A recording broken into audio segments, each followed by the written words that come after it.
Being in agriculture land جو ہمارے پاس موجود ہے اس طرف ہم کام نہیں کر رہے اور کام کر سکتے ہیں, لیکن وہی والی بات ہے کہ ٹرانسفر آف ٹیکنالوجی اگر آئے گی آپ کے پاس تو آپ کمپیٹیو ہوں گے. پرائز کے لحاظ سے دیکھیں جو آپ کی ان پٹ ہے, جو آپ کی ٹیرف کاسٹ ہے, یوٹیلٹی کاسٹ ہے, وہ اس کو آپ کم کریں, آپ کمپیٹیو ہوں گے.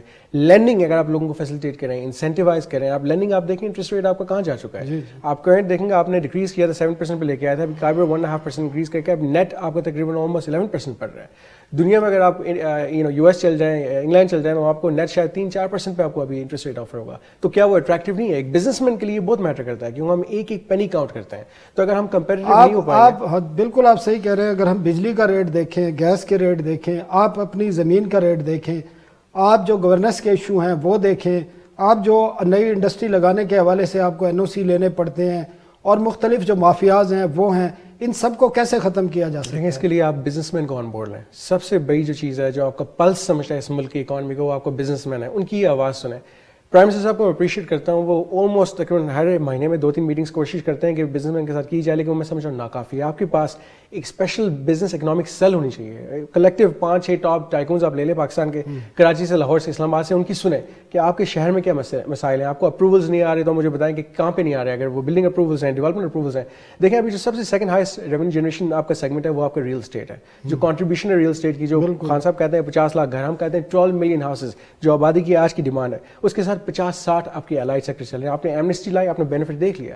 جو ابھی ریسنٹ آپ کی آؤٹ پٹ تھی ود ریگارڈس ٹو پروڈکشن, آپ دیکھیں گے 4% GDP گروتھ آپ نے کہا تھا کہ لاسٹ ایئر ہوگی.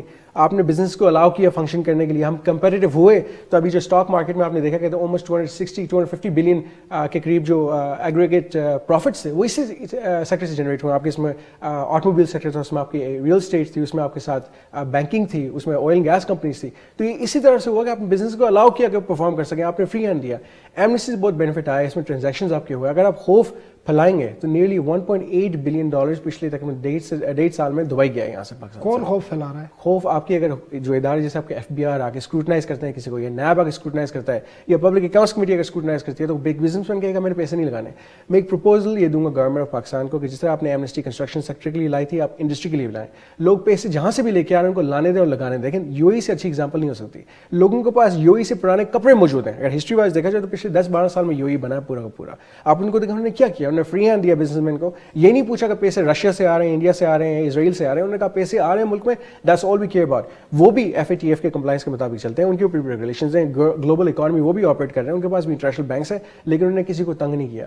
پیسہ جتنا گیا ہے دبئی, پورا کا پورا دبئی جو آپ کے ہے فورن پیسے سے بنا ہے, وہاں پہ سارا پیسہ ہم لوگوں کا لگا ہوا ہے, پاکستانی ہیں ہمارے اور ہمارے ملک کے لوگ ہیں. لیکن اب ایک سردار صاحب ایک وقفہ لیتے ہیں اور آپ سے یہ بات ضرور کریں گے کہ IMF پروگرام میں رہتے ہوئے پاکستان اس قسم کی ایمنسٹی اب کوئی کر سکتا ہے نہیں کر سکتا, کیونکہ اب تو سب باتیں ان کی ماننی پڑ رہی ہیں, اور IMF پروگرام کے تحت جو بل آیا اس پر بھی ہم بات کریں گے.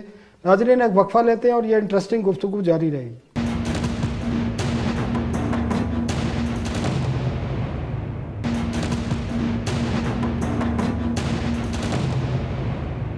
Welcome back. سردار صاحب, IMF پروگرام میں ہے پاکستان, اور کہا یہ جاتا ہے کہ IMF کی سخت ترین شرائط کے تحت پہلی دفعہ یہ ہوا ہے کہ اتنی سخت شرائط مانی گئی ہیں, اور حکومت نے سیاسی دباؤ ہوتے ہوئے نظر آ رہا ہے کہ پوری عوام ان سے ناراض ہے, اس کے باوجود سپلیمنٹری فائنانس بل منظور کیا ہے. آپ نے وہ بل بھی دیکھا ہوگا, اس کے کیا امپیکٹ آئیں گے؟ جو پہلے سے ہی ایک کاروباری ماحول ہمارا دباؤ کا شکار ہے, شرنک ہو رہا ہے, اور لوگوں کے لیے مسائل ہیں, جو فارن انویسٹر ہیں ان کے حوالے سے بھی ایشو ہیں, ڈومیسٹک جو انویسٹر ہیں ان کے حوالے سے بھی ایشو ہیں. تو آپ اس سپلیمنٹری فائنانس بل کو کیسے دیکھتے ہیں؟ لیکن میں سمجھتا ہوں کہ اوور آل پاکستان میں ان چیزوں کو کریکٹ کرنے کی بھی پوٹینشیل ہے. فائنانس بلنگ کے لیے ایک مجبوری بن گئی ہے IMF کو سیٹسفائی کرنے کے لیے, لیکن اگر آپ ہسٹوریکلی دیکھیں اس کا ایک دوسرا پہلو ہے. 2008 سے لے کے 2021 تک آپ ڈیویلیوشن دیکھیں روپے کی, 123 سے 177 پہ گیا, نیئرلی 30-40% کا ہٹ ہے. تو اس لحاظ سے ہر چیز پاکستان کے لیے مہنگی ہو گئی. اگر آپ گلوبلی دیکھیں جو آپ کی کموڈیٹی پرائسز ہیں, ویٹ پرائسز ہیں, آئل پرائسز ہیں, امپورٹنگ کنٹری بھی ہے, ہم 90% چیزیں امپورٹ کرتے ہیں, تو نیچرلی اس کا امپیکٹ ہمارے اوپر آئے جس سے آپ کی انفلیشن رائز ہوئی ہے. تو ابھی جو ہمارے پاس یہ جو بل نے پیش کیا ہے اس کا ڈبل ہم پہ آپ سمجھیں کہ برڈن ہوگا. اس کی ریزن یہ کہ آلریڈی چیزیں مہنگی ہے, مہنگائی آلریڈی ہے, انفلیشن آپ کی 11 سے 12% حکومت تو کہتی ہے کوئی فرق نہیں پڑے گا, یہ ڈاکومنٹیشن کے لیے. آپ بزنس مین ہیں, ڈاکومنٹیشن ہوگی اس سے. اس سے دیکھیں ڈاکیومنٹیشن وہ کوشش تو کر رہے ہیں, اور وہ تبھی کوشش آپ کی جو سکسیسفل ہوگی اگر لوگ بائی پرسنل ول اگر اس سسٹم کے اندر آنے چاہیں. آپ فورسفلی کسی کو نہیں لا پائیں گے, آپ جتنی کوشش کر لیں وہ آپ کا اس لحاظ سے کبھی بھی اسپین انکریز نہیں ہوگا. فلائی کرے گا آپ کی پیسہ شارٹ ٹرم, یہ شارٹ ٹرم ہے. اگر لانگ ٹرم پلاننگ آپ کرنا چاہتے ہیں تو لوگوں کو ولنگلی اس سسٹم کے اندر لے کے آئیں, اس نظام کے اندر لے کے آئیں. جیسے میں ایک چیز آپ کو بتاؤں گا, جو ہم نے جی ایس ٹی بھی لگا دیا فارمولا ملک کے اوپر, ہم 17% جی ایس ٹی لگا رہے ہیں, 5 سے 10% ہم انکریز کر رہے ہیں. اسلام آباد میں سروسز پہ بھی آ گیا, ساری سروسز کے اوپر آپ لگا رہے ہیں. آپ چاہ رہے ہیں کہ لیپ ٹاپس پہ لگا لیں, موبائلس پہ. دیکھیں یہ شارٹ ٹرم فکس ہے to satisfy I M F, اور میں اگین کہتا ہوں کہ 6 بلین کا جو پروگرام ہے اس کو آپ لینے کی کوشش کر رہے ہیں, سیٹسفائی کر رہے ہیں.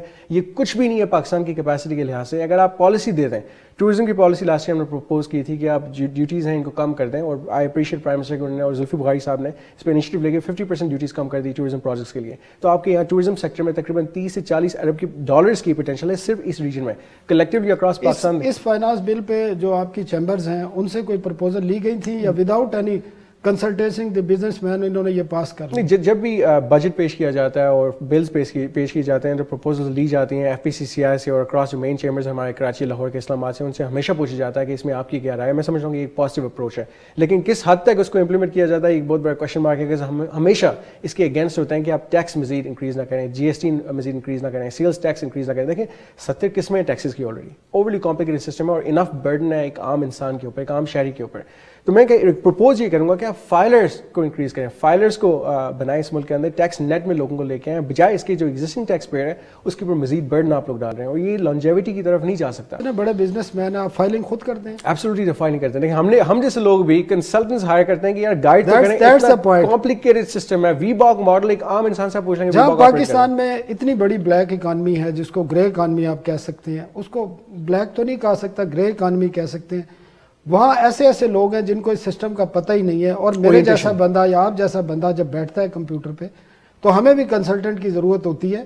تو عام آدمی کس طرح فائلر بن سکتا ہے؟ اورینٹیشن ہم نے last year chamber of commerce کی پلیٹ فارم سے کہا تھا ان کو کہ اورینٹیشن دیں, اور ہم نے کہا تھا کہ فکس ٹیکس انٹروڈیوس کریں. فکس ٹیکس کے تھرو جو جتنا دینے چاہتا ہے اسے لیں. اگر بندہ 1000 روپے بھی دیتا ہے لیں تو صحیح, آپ کا ٹیکس جو ریونیو وہ انکریز ہوگا کسی بھی لحاظ سے. کہتے ہیں نا some thing is better than nothing, کچھ تو آپ کو ملے گا. میں بتاؤں ابھی بھی جو ہم کیلکولیٹ کر رہے ہیں, آپ لون لے بھی لیں, اس سال بھی ہم کیلکولیٹ کر رہے ہیں 3.4 ٹریلین روپیز فسکل ڈیفیسٹ. ایسے ہیوج سم. آپ کی جتنی اسٹیٹ اون انٹرپرائز ہیں پچھلے 5 سال 3 سال نہیں 5 سال سے آپ دیکھ رہے ہیں وہ بلیڈ کر رہی ہیں. That's a point. State owned کمپنیوں کو چلا کون رہا ہے؟ لیکن 200 پلس کمپنیز کی بات جو بات ہے مجھے بتا دیں, اسٹیٹ اون کمپنیاں جو ادارے ہیں یا جو وزارتیں ہیں ان کو سول سروس کے لوگوں کو چلانا چاہیے یا پروفیشنل کو چلانا چاہیے؟ پروفیشنلز کو لائیں, بزنس مین کو لے کے آئیں, وہ لوگ جن کی یہ فیلڈ ہے. آپ ایک پینی پہ جن لوگوں کو لاتے ہیں وہ کاؤنٹ کرتے ہیں, ہم سیونگ کریں گے, ہمارا کام سیو کرنا. سردار صاحب 550 کے قریب پاکستان کے 500 ادارے ہیں جس کو آپ پبلک سیکٹر اینٹیٹی کہتے ہیں, کمپنیز ہیں اسٹیٹ اون کی, پبلک سیکٹر کی تمام تقریباً نقصان میں, اور 99% کو سول سروس کے لوگ چلا رہے ہیں. آپ بتائیں اس ملک کے اداروں کو تباہ کرنے کے ذمہ دار کون ہیں؟ دیکھیں میں ملٹیپل فورمز پہ ریکویسٹ کر چکا ہوں کہ آپ ایک بزنس مین اس کو سامنے لے کے آئیں. جتنے بھی ہمارے بورڈ ہیں, چاہے کے ڈی اے ہے, ایل ڈی اے ہے, سی ڈی اے ہے, چاہے آپ کے ایف بی آر ہے, چاہے منسٹری آف کامرس میں, اس میں آپ بزنس مین کو لے کے آئیں. سیریمونی بھی عہدے ان کو دے دیں, لیکن ایٹ لیسٹ ان کی انوالومنٹ لے کے آئیں. وہ ہمیشہ آپ کو صحیح رائے دیں گے. اس کی وجہ گورنمنٹس آتی ہیں ایک سرٹن ٹینیور کے لیے, ہم نہیں آتے سر, ہم فار ایور کے لیے آتے ہیں. کامرس منسٹری, سردار صاحب سوری آپ کی بات کر رہا ہوں, finance ministry, D M G افسر secretary, commerce ministry, industry ministry, economic affair, F B R کے چیئرمین زیادہ تر وہی رہے ہیں. آپ کے اداروں کے سربراہ دیکھ لیں وہی چلا رہے ہیں. کئی اداروں کے سربراہ ریٹائر جو ہماری فوج سے آتے ہیں وہ لگے ہوئے ہیں. آپ دیکھ لیں ہاؤسنگ اتھارٹی جو بنائی ادھر لیفٹیننٹ جنرل ہیں, ایک دفعہ ان سے میں نے پوچھا کہ یو آر آرکیٹیکٹ اور سول انجینئر؟ اس نے کہا نہیں میرا ڈی ایچ اے کا تجربہ ہے. تو اس طرح ادارے چلانے سے آپ کیا سمجھتے ہیں پاکستان مسائل سے نکل سکتے ہیں؟ بیلنس کرنا پڑے گا. جیسے آپ بات کر رہے ہیں نیبڈا کی, میں سمجھ رہا ہوں بہترین ایک انسان ہے اور بہت ہی سنسیئر ہے, پیٹریوٹک ہے, اور وہ چینج لا. دیکھیں نیبڈا میں آپ دیکھیں کہ جتنی آپ کی پالیسی آئی ہے, انٹرسٹ ریٹ نے کم کروائے, لینڈنگ وہ دے رہے ہیں وداؤٹ کولیٹرل, تاکہ یہ جو 50 لاکھ گھروں کا خواب ہے آپ کو پورا ہو سکے. تو اچھے لوگ بھی ہیں, لیکن میں آپ سے اگری کرتا ہوں کہ اس کو بیلنس آؤٹ کرنا پڑے گا. کمپیٹنٹ لوگ لا کے, وہ لوگ لائیں اچھے لوگ اور پروفیشنل لوگ, that is a different. Yes I agree. لیکن وہی میں کہہ رہا ہوں کہ آپ پروفیشنل لوگوں کو لے کے آئیں گے جن کی یہ فیلڈ ہے. اور بزنس مین کی میں بار بار اس لیے کہتا ہوں کہ ایک بزنس مین ہے, اس نے یہیں پہ پیدا ہوا تھا, وہ یہیں پہ دفن ہوگا. اس نے اپنی جنریشنز کے لیے پلاننگ کرنی ہے, اس نے اپنے لانگ ٹرم کے لیے پلاننگ کرنی ہے. اس کو اس چیز سے غرض نہیں ہوتی کہ کون سی پارٹی بیٹھی ہوئی ہے, اس کے لیے نیشنل انٹرسٹ ہی سب کچھ ہے, اور ہم نیشنل انٹرسٹ کو لے کے چلتے ہیں, اس کے اوپر ہم کام کرتے ہیں. تو میں سمجھتا ہوں جتنی بھی ریلیونٹ انسٹیٹیوشنز میں ہماری سے ہونی چاہیے. میں آپ کو ایک ایگزامپل دیتا ہوں, ہم کامرس کی بات کر رہے تھے, ابھی ریسنٹ کچھ مہینے پہلے SRO آیا تھا امپورٹ آف کنزیومر گڈس کے اوپر, جس پہ آپ کہہ رہے تھے کہ حلال لیبلنگ کروا رہے ہیں, حلال سرٹیفکیشن اس کے اوپر کروا لیں, اردو کی رائٹنگ کروا دیں. اس سے کیا فرق پڑے گا؟ ایک ایز اے بزنس مین میں آپ کو بتا رہا ہوں, اگر میں والمارٹ سے بائی کرتا ہوں, سینسبری سے بائی کرتا ہوں, جو ہول سیلرز ہیں ان سے آپ تھوڑی لیبلنگ کروا سکتے ہیں. میں ایز اے ریٹیلر ان پاکستان اگر لیبلنگ آپ کو کر کے دیتا ہوں کہ یہ حلال ہے اور یہ اردو میں اس کی ٹرانسلیشن ہے, that should be good enough. اس بیس کے اوپر پریزنس کے اوپر آپ اگر امپورٹ روک دیں گے کہ ہم اپنے ٹریڈ ڈیفیسٹ کنٹرول کرنا چاہتے ہیں, یہ حل نہیں ہے. آپ ایک کٹ کے اوپر بینڈیج لگا رہے ہیں, جب تک اس کو اسٹچنگ یا آپریشن کی ضرورت ہوگی. تو ہم لانگ ٹرم سوچنا چاہیے, اگلے 20 سال کا سوچنا چاہیے, اور یہ شارٹ ٹرم فکس ہے اور یہ گورنمنٹ نے اپنی مجبوری بنا دی ہے. سر ہمارے پاس لاسٹ منٹ ہے, صرف 2 کوئی ایسے اقدامات بتا دیں جس سے ہمارے اکانومی کے جو مسائل ہیں, خاص کر جو ہمارے کرنسی کا ہمارا ایک ٹریپ پیدا ہوتا ہے ہر 3-4 سال بعد IMF کے پاس, 2 ایسے کیا اقدامات ہیں جن کو کرنے سے ہم اس سے نکل سکتے ہیں؟ امیڈیٹلی ٹرانسفر آف ٹیکنالوجی لے کے آئیں, مینوفیکچرنگ کو انہانس کریں. ہماری مینوفیکچرنگ ایٹ لیسٹ بنگلہ دیش سے زیادہ ہونی چاہیے. 49 بلین کراس کر کے آپ تک میں 60 بلین پہ لے کے جائیں. IT کے اوپر فوکس کریں. IT کی ایکسپورٹس آپ کی ویل اوور 10 بلین جا سکتی ہیں. آپ کا جو ہمسایہ ملک انڈیا 130 بلین کی وہ ایکسپورٹ کر رہا ہے IT کے اوپر. ہم اپنی مینوفیکچرنگ پہ فوکس کریں. کور اسٹرینتھ ہماری وہی ہے. امپورٹ کو میں بھی ایگری کرتا ہوں, کم کریں گے تبھی آپ کا ٹریڈ ڈیفیسٹ کم ہوگا, کرنٹ اکاؤنٹ ڈیفیسٹ کم ہوگا. اسٹیٹ اون انٹرپرائز کو پرائیویٹائز کر دیں. آپ ہم جیسے لوگوں کو لے کے آئیں جو آپ کو چلا کے دے سکتے ہیں. ہماری بہتری اس ملک کے ساتھ ہوگی. ہم کبھی بھی نہیں چاہیں گے کہ کوئی نیگیٹو ایلیمنٹ ہو. فارن امیج پہ کنٹرول کریں. جو آپ کی سیکورٹی ایشوز ہیں یہاں پہ, آپ جب دیکھیں آپ کا کوئی پروٹیسٹ یا رائٹ ہوتا ہے, آپ کی اسٹیٹ کمپرومائز ہو رہی ہے, آپ کی کانسٹیٹیوشن کمپرومائز ہو رہی ہے, وی کی ناٹ الاؤ دس. کل ایران کی طرح آپ پہ بھی اگر سینکشنز آ گئے, پھر آپ کیا کہیں گے؟ وہ کہیں گے you are nuclear nation, you can not control your nuclear wars. یہ بہت سینسٹیو چیزیں دیکھنے والی. دیکھیں we are very proud Pakistanis. ہم بافخر ہو کے باہر جاتے ہیں, لیکن جب دوسرے ملک ہمیں دیکھ کے کہتے ہیں کہ یہ تو مسکین ہے, یہ غریب ہے کیونکہ یہ پیسے مانگتے ہیں, ٹھیک ہے سردار یاسر